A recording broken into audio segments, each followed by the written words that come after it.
আমার মতো কুড়ে মানুষের জন্য আবার কার্নিভাল। মালদার অর্ধেক মানুষ কার্নিভাল দেখে চলে এসেছে, আর আমি ভাবছি এই শীতটা কমলেই যাব। আজকে শীতটা নিশ্চয়ই কমবে, আজকে আমি ঠিক যাব। এই পরের দিন আরেকটু কমবে, তারপরে আমি ঠিক যাব। তারপরে ভাবছি ও বাবা, এই তো 1 জানুয়ারি চলেই এলো, তাহলে 31 ডিসেম্বর আর 1 জানুয়ারির ঠিক মাঝখানে যেটুকু টাইম পাওয়া যায় তার মধ্যে দৌড়ে গিয়ে ঘুরে আসি। তো বাড়িতে আস্তে আস্তে হয়ে গিয়েছিলো 9:30 পৌনে 10টা। টোটো সেই পাচ্ছিলাম না, ভর্তি ভর্তি টোটো, তখন আরও লোক নিয়ে আসছে কিন্তু আমাকে নিয়ে যাচ্ছে না। যাই হোক, এই যে একটু ঝলক ঝলক ঝলক দেখিয়ে দিই, ঝলক দিকলা যা করে। এদিকে ছিল বিহারি ভাইয়া, আর এখানে দেখলাম তখন পুজো চলছে, তো সব ছেড়ে দৌড়ে গেলাম একটু মায়ের কাছে আর প্রণাম করে নিয়ে। আর রাস্তার একটু কি সুন্দর আলো, আমার রাস্তার আলো বেশি ভালো লেগেছে ভেতরের আলোর তুলনায়। ভেতরের আলোর তো কথাই নেই, কিন্তু রাস্তাগুলো বেশি ভালো লাগছিল, মনে হচ্ছে যেন দিনের আলো একদম চকমক করছে।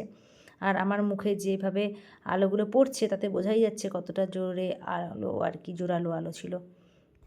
যারা আমার মতো বেরোতে পারলোই না হয়তো একদমই, তাদের জন্য এই ভিডিওটা, তারা দেখে নিতে পারবে। আর দূর থেকে বুঝতে পারছি প্রোগ্রামে সুন্দর সুন্দর গান চলছে, তো সেই শুনতে শুনতে এগিয়ে যাচ্ছি ধীরে ধীরে।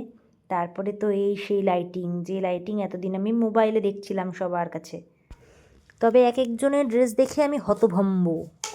চারিদিকে তাকিয়ে দেখছি, এ কী রে ভাই, এ তো সুতির নর্মাল কুর্তি পরেছে। একটা ছেলে আবার তার সাথে যাওয়া তার বান্ধবীকে বলছে, হ্যাঁ রে তোর ঠান্ডা লাগছে না? আমি এইসব মজাই দেখছি শুধু, আর অবাক হয়ে ভাবছি ঠান্ডা কি আমারই বেশি লাগে নাকি। না, ছিল অবশ্য কয়েকজন ছোটো ছোটো বাচ্চারা ছিল যারা মাংকি ক্যাপ পরে ছিল, তো সেটা দেখে আমি আর কি ভরসা পেলাম যে না, আমি আর কি ওদের থেকে অনেকটাই ভালো, অনেকটাই আমি শক্তপোক্ত, যে আমি মাংকি ক্যাপ পরতে যাইনি। তারপরে মনে পড়লো না, খুব শীত লাগছে, কিছু খাই। খেলাম একটা কফি, ফটো অবশ্যই তুলিনি। তারপরে ভাবলাম যে ও আজকে তো মঙ্গলবার, আজকে তো আমি নিরামিষ খাবো, তাহলে কী খাই কী খাই, হ্যাঁ গুড আইডিয়া, একটা পনিরের আইটেম খাবো।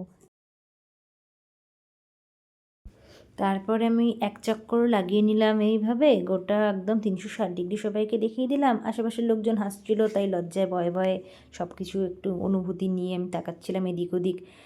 আর এইখানে চলছে স্টেজে খুব সুন্দর গান, আর আমি এখানে বসে বসে মানে একটা রেস্টুরেন্টের সামনে সিলভার আর্কেডের একটা স্টল ছিল, যার সামনে বসে আমি এখান থেকেই দেখতে পাচ্ছিলাম সব কিছু প্রোগ্রাম।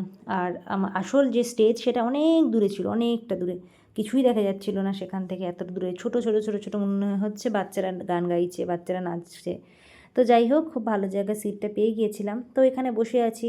আর এই যে এখানে অর্ডার দিয়ে অপেক্ষা করছি, কন্টিনেন্টাল, সরি, হ্যাঁ একই তো বোধ হয় না। যাই হোক, আমি আবার একটু এলোমেলো এইসব ব্যাপারে।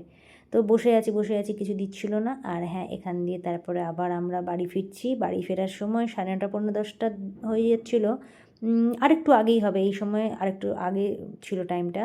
তখন দেখছি কি ভিড়, আর একদম রাশ তখন আসছে, মনে হচ্ছে যেন দুর্গাপুজো। খুবই তার মধ্যে জোম্যাটো বয় তাদের কর্তব্য সারছে, দেখতে পাচ্ছেন নিশ্চয়ই। কত ওদের মধ্যেও ইচ্ছে থাকে যে আমরাও দেখতে যাব, কিন্তু তা তো হয় না। তো ফাইনালি আমরা তারপরে বাড়ি চলে এলাম।